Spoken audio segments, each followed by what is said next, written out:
Hello everyone, George your Rambling Man here. It's Sunday afternoon, late August, I'm not sure the exact date. But I'm actually on the last part of my ride today. I've been out all day, it's been a great day.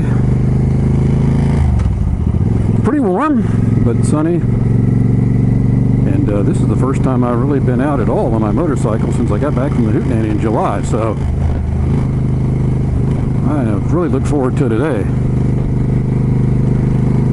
Got back from the Hootenanny, I think around July 13th, and I knew work was going to be busy, and it was for several weeks. And we're in the middle of building a new house, and that's been busy with that on weekends, and you know, all that activity combined with July and August weather here in the southeast with high heat, humidity, and rain. Haven't had a chance to get out very much. I actually took my bike in and got it serviced after I got back from the Hootenanny. I didn't have to do it before the Hootenanny since I didn't use it up in New England. As you know, I rented the Indian Springfield up there, and I'll say a few words about that in a minute. So I brought the bike back home and took it into the dealer and had my yearly service and checkup done. And everything checked out. It's doing great. Actually had them do one little thing for me that I guess I could have done myself, but since it was in there for service, I thought I'd just let them do it. A couple of years ago, I put a little lead off my battery in a USB charger that I ran back to my saddlebags, and I would put my phone in my saddlebag and plug it into the little USB charger, and my phone would stay charged. And if I put a Google Maps or the iPhone map app into the phone and got it started and put it in my saddlebag, I could Bluetooth it to my Sena headset and hear the directions. Of course, I couldn't see anything, but I could hear it. So after my last day at the Hootenanny, where I used my iPhone as a GPS to get me from Lake Placid to back to Manchester, I needed it because I didn't really know where I was going. I had this RAM mount, and this, or I guess the brand name that I have is the Biker Gripper. I ordered it off of lawabidingbiker.com and took it with me.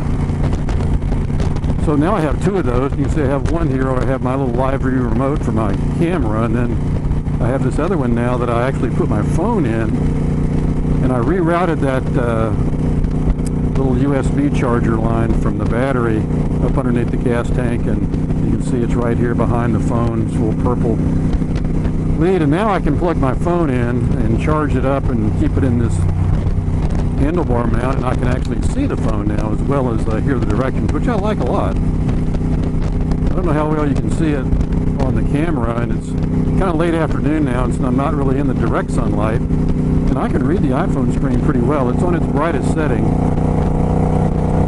and I can read it pretty well, as you can see. But I've noticed even on the bright setting on the iPhone, if I'm in the direct sunlight, it's a little hard to see. But it's a nice little upgrade. I feel like I've kind of built myself a little GPS capability now into my bike, which I did not have before. I also have the Sirius radio app on my phone, and I could Bluetooth that to my Sena headset and listen to Sirius satellite radio, which is really nice. I don't really tend to listen to too much music while I'm riding. I guess if I was on a long ride by myself, I might do it for a while, but I tend not to do that a lot. Anyway, the bike checked out just fine. Got all the fluids changed, clutch adjusted. Brakes are still good. I've had this bike now for 5 years, and I've had the brake fluid flushed, and I've had every single fluid in this bike swapped out probably once or twice, but still no brake pads or brake work, so I guess I'm doing well on that. mechanic told me I was probably due for a valve adjustment next time I bring it in. You know, I know all the newer bikes have all the newer technology where you don't have to adjust the valve clearance, but this is an older bike and you do. I've got about 18,500 miles on it. I bought it about 5 years ago with about 7,000 miles, so you know, I'm kind of the opinion on doing things like that, not to do it until I feel like the bike's not running real well, and it seems to run really fine, so I don't know if I'll do it next service or not. We'll see. Anyway, I had a great time at the Hootenanny in New England back in July. It was great to see everyone. Had great weather, great roads. I thoroughly enjoyed my week on the Indian Springfield. And send a little shout out and thanks to Motorcycles of Manchester, or MOMS, in Manchester, New Hampshire. They're an Eagle Rider rental facility there in Manchester. They also sell, obviously, Indian motorcycles, and it was a really good service there I had with them. Picked the bike up, dropped it off, no problems. And the bike ran great. And I really enjoyed riding in it for a week. It was different. Had a lot of similarities to this bike, same style of bike. You know, it just had the windshield and, you know, no fairing or radio or anything like that. It's a lot bigger bike than this. Well, I'm not going to say a lot bigger bike than this, but it's somewhat bigger than this, a good bit heavier. And I think that was good and bad. Good, when I was out on the road, you know, especially the interstate highways, at highway speeds, it felt a little more planted, a little more stable than this bike.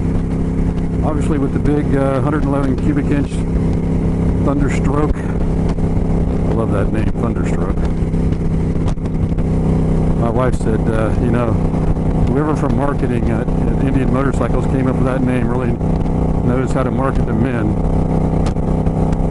Thunderstroke has lots of connotations. Most of them good as far as men go, so anyway, getting off the subject here.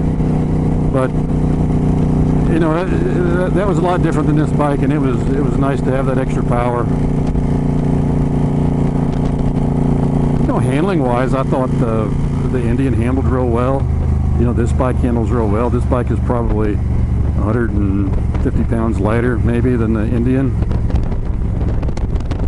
Wow, they've put a traffic circle in here now at this old four-way stop where I used to come. I've been here a while, and I guess this is a new thing. I'll make sure I don't hit anybody. Nice victory.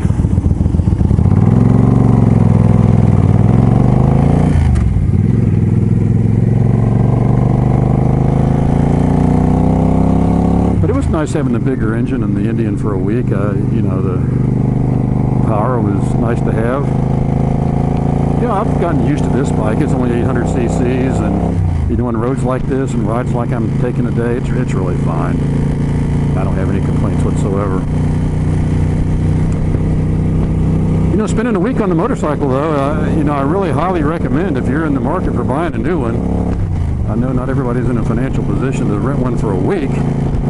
But if you get a chance to take it out for more than just a 15-minute test ride, any bike you're thinking about buying is probably a good idea. You know, if I took a 15 or 20-minute test ride on the Indian and I was really looking to buy a new bike, I might have bought it.